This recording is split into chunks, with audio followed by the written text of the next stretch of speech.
You used to love, now you're gonna adore. Charmin Ultra, less is more. Cha-cha-cha, Charmin. Charmin, the official sponsor of the Green Bay Packers. No, Pack, no! No, Pack, no! Uh-oh, Packers! You just got your kneecaps bitten by the Detroit Lions.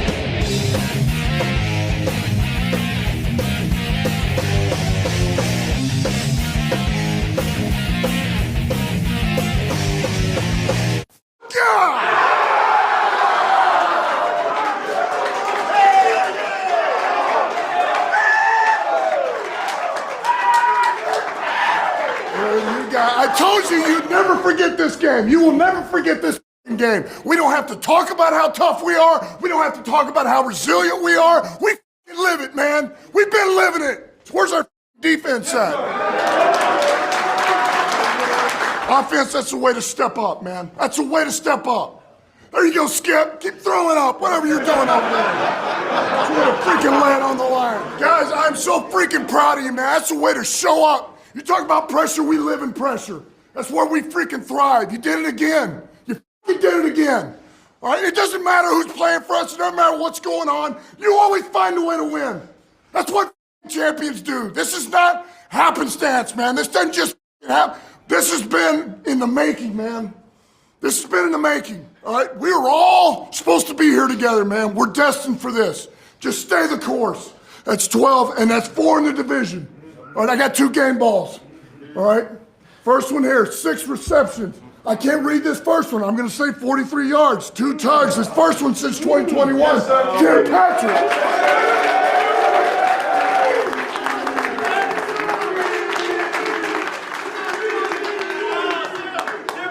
Thank you guys, man. Thank you for embracing me. It's been a hell of a ride the past 2 years, and I wouldn't want to go on this ride with anybody else but y'all. Appreciate y'all boys. All the stats you need is he won the freaking game again. Jake Bates. Hey,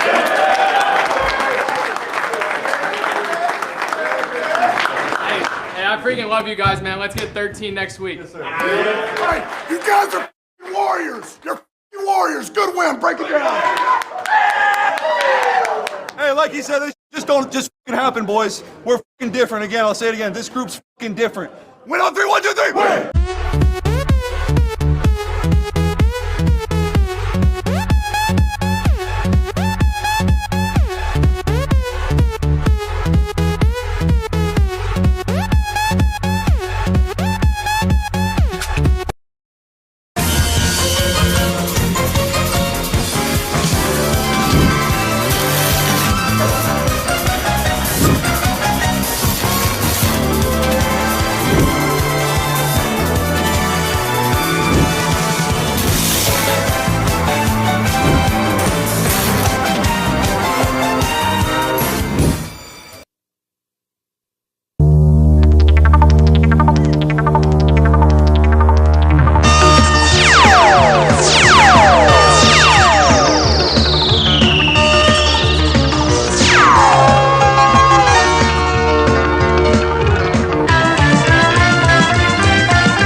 Oh man, what a great day to be a Lions fan. Just what an absolute game Thursday night. Easily a contender for game of the year. Just an absolute slugfest between 2 teams, but once again, the better team comes out on top. And the better team has shown why they're the heads of the table in the NFC North. So yeah, Detroit, another gritty win, especially with how banged up this team has been, especially on defense. Like, this game was just about survival. And not only did the Lions survive in this game, they absolutely thrived with the adversity they've already dealt with. And honestly, it's so satisfying and funny to see how much Green Bay fans cry like little bitches because of Detroit's success. Man, I thought it was just Viking fans that were massive crybabies. Apparently, it's now the entire NFC North. Because Bears and Packers fans are really doing their best Vikings fan base impersonations right now. And all it took to show those three fan bases true colors was just for these kitty cats right here to rise from the ashes and show why they truly are the kings of the North. Or in this case, the champs of the North. So yeah, Detroit got a very gritty win. I mean, the game started off pretty good, especially on defense. The defense completely shut the Packers down the entire first half. Now, Detroit did a really solid job the first half as well. Like, the way they started the game off on defense was Darius Smith getting a stack on the opening defensive snap. Like, that was about as perfect of a start as you can have. You know, there were a few questionable penalties. There were a few penalties, you know, a couple things to clean up. Like, in terms of the ref ball, there was nothing too egregious on either side of the ball. And we're going to address ref ball in a little bit. But yeah, then the second half just got off to a pretty rough start because Green Bay got the ball to start off. And pretty much the first 4 minutes, you know how the Lions defense started off the first half of the game? Well, the second half of the game, the first 4 minutes of the second half could not have gone off to a worse start. Because Green Bay got a touchdown right out of halftime, and then Jared Goff throws an interception, which gave Green Bay prime field position, which led to another touchdown. But then Detroit answered back with a touchdown to take the lead back, and then they would stall Green Bay out. And then there was also that fourth down gamble where they had the right idea to gamble, but that was a pretty bad play call to have Jahmyr Gibbs running up the side. Like, honestly, just run it up the fucking middle or just QB sneaking on a 4th and 1 next time. Like, just Ben Johnson, as good as he's been, you know, he gets a little cute with the play calling that time, so a couple things to clean up. Which then led to Green Bay getting another touchdown, then Detroit got the ball back, got another one to get the lead back. And then in the fourth quarter, they were able to stall Green Bay out. It forced Green Bay for a field goal to tie the game at 31. But there was a problem with Green Bay tying the game up at 31.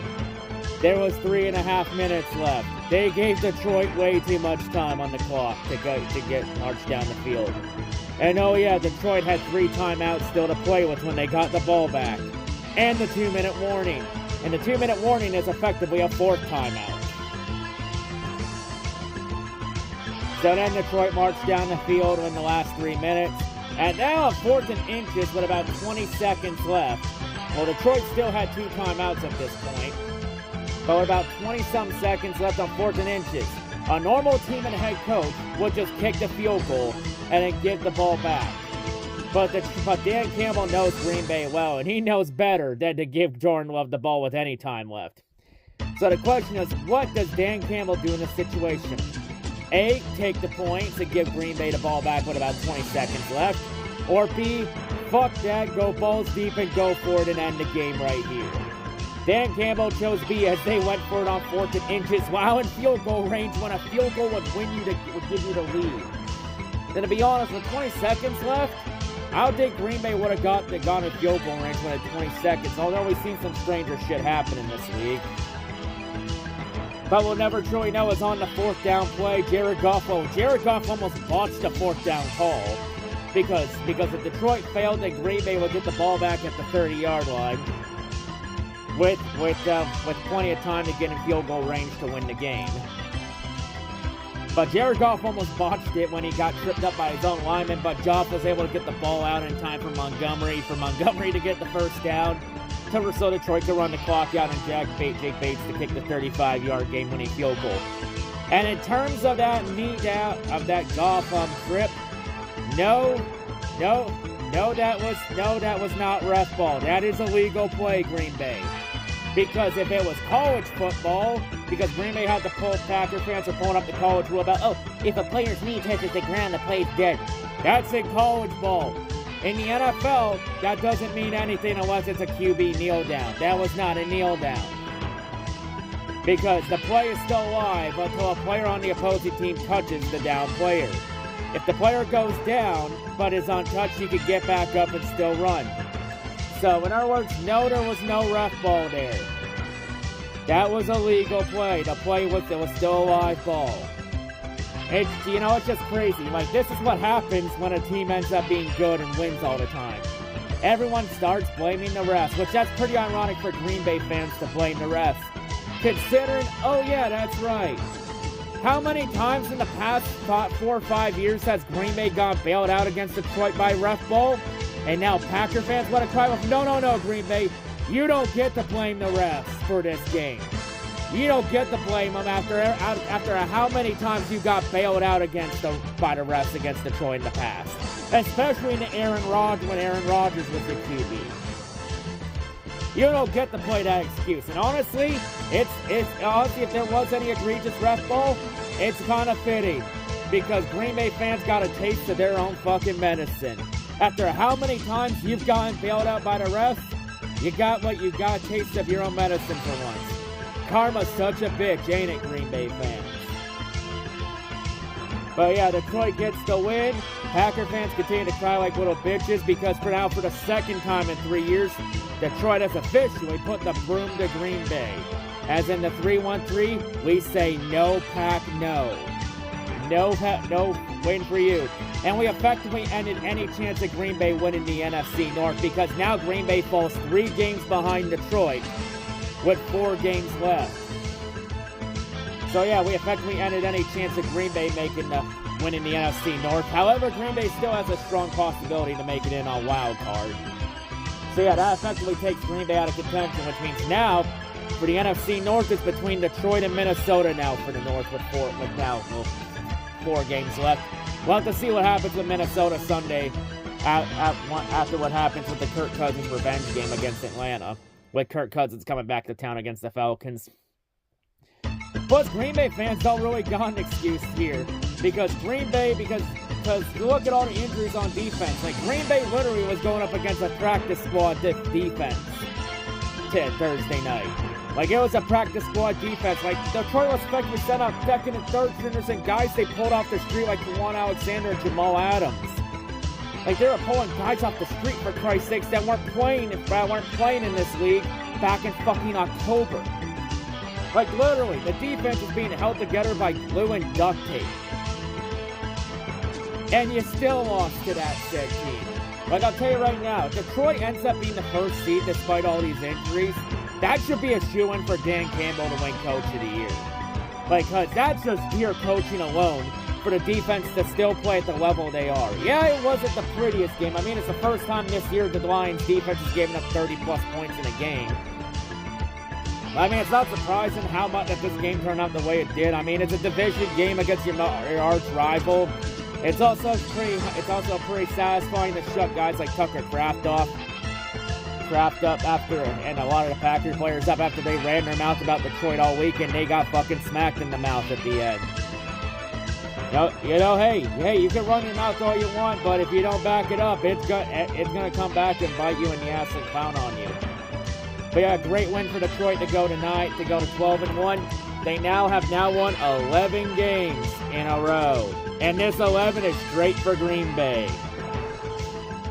11 wins in a row, now the longest winning streak in Lions franchise history. A new record set. And this sweep and this 11-game winning streak also has another prize. Because now Detroit doesn't have to worry about what happens on Sunday in terms of seeding, in terms of playoff hopes. Because Detroit went out and did what I said they should do. Just go out and handle business yourself. And they did. As with this win, Detroit has now officially punched their ticket back into the NFL playoffs.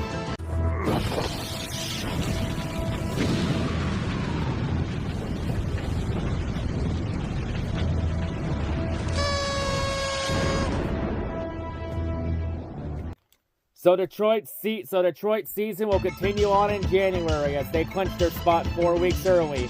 But like I said in the preview video, even when Detroit does clinch that spot, I would still say the job's not done yet. And oh yeah, it ain't done yet. We still got a ways to go, because the job ain't done yet. It's only just begun. And you know, since the Lions just accomplished winning 11 in a row, there's another thing Detroit hasn't accomplished just yet, and that is become the number 1 seed in the NFC. That's because the Lions have never been the number 1 seed in the NFC in their entire existence, at least in the Super Bowl era, or at least since the NFL-AFL merger. But I think this year seems like a good time to change that, and with this win, Detroit also increases their odds of winning the getting the 1 seed in the NFC. I mean, they effectively got the NFC North pretty much on lockdown because now Detroit's odds to win the North go up to like 94%. And now Detroit's chances of getting that 1 seed in the NFC go up to like 83%.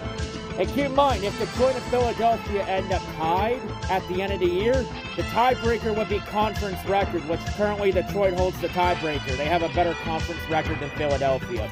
Because Detroit has only lost 1 game against NFC opponents. Philadelphia's lost 2. So right now, if it ends up being a tie, Detroit holds tiebreaker over Philadelphia. And right now, Detroit holds tiebreaker over Minnesota on division record and head-to-head. If Detroit and Minnesota end up tied after Week 18. And we got the Vikings in Week 18. But for now, Detroit got the win, and now Dan Campbell is 6-2 against teams at least 5 games above 500. So yeah, the Lions continue to show out in these kind of big games. You know, one of the hardest games for the Lions this season against their arch rival Green Bay, trying to keep their NFC hopes alive, North hopes alive. And we effectively ended that shit. We shut Green Bay shit down. We just told Green Bay, yo, no, you ain't gonna back into when it becoming the teams in the North again like you did with Rodgers and Favre. It ain't gonna be easy this time, because Favre and Rodgers never had to deal with this Lions team. Now you do have to deal with this team. And this Lions team ain't going away anytime soon. But of course, the job's not done yet. And also with this win, the Lions now got a mulligan they can play with 4 games. Especially next week when we have a non-conference opponent. Because next week's going to be a tough challenge, as we got 10 days to rest to prepare for Buffalo next week. But yeah, let's celebrate this win, celebrate the playoffs, but as we all know, the job's not done yet. We still got a division to lock up, and we still got a 1 seed to lock up in the NFC. And we also got a big game against Buffalo next week. A potential Super Bowl preview next week. That is if Buffalo can make it past Kansas City in the playoffs. But that is next week. I'll see you all later. I'm out, and as always, go Lions. Let me tell you something. I love this team now. I got goosebumps, gentlemen. I love this team. My dear football fans, what is the difference between a baby and a Packers fan? The baby will stop crying after a while, but a Packers fan will keep crying, crying, and crying. It's in their blood to complain about everything the Detroit Lions do, and they will never stop crying. Their fear of being embarrassed will be their downfall. Remember, humans, Green Bay sucks. Detroit, let's work. Hey. Takes a little bit more. Oh yeah, yeah. Takes a little bit more. Yeah, yeah. It takes more to be one pride, a little bit more to be Detroit. It takes more to be this live, a little bit more to make this noise. One pride, more fight, more heart, more grit. One pride, more fight, more heart, more. Still rep the city and we still gritty like we did it before.